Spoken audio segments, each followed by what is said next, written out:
Normally, the dopamine system is designed to be generic. It's designed to get me to do lots of things, quality social interactions, work, exercise, all those things. Just like the stress system is designed to get me out of bed in the morning, a cortisol pulse is what gets me out of bed in the morning. It's also what led me to pursue a career in science out of fear initially, and eventually pleasure. So the dopamine system is tethered to those states of focus.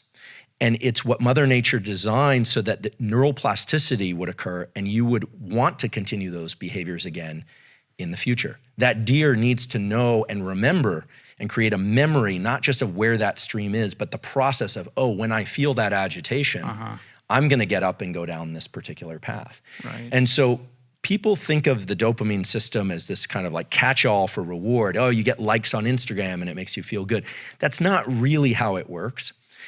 And the important thing to understand is when you start getting a convergence of norepinephrine, so that level of agitation, duration path outcome, acetylcholine, and dopamine, now you're starting to wire in the behaviors that make people really good at certain things. Now, in a functional view of this, so not addiction, what this means is that for any of us, success in any endeavor is very closely related to how much focus we can bring to that endeavor. And the reward system, you start to realize, is entirely internal. No one's coming along and cramming dopamine in your ear or dripping it in your brain. It's all internal. And this starts to bring us into the kind of like discussion around mindsets. Because so my colleague Carol Dweck, who popularized this theme, growth mindset, it's again a very misunderstood concept. It's the idea that we can change, so that's built into that. But the discovery of growth mindset was of these kids that actually really enjoyed doing problem sets that they knew they couldn't get right.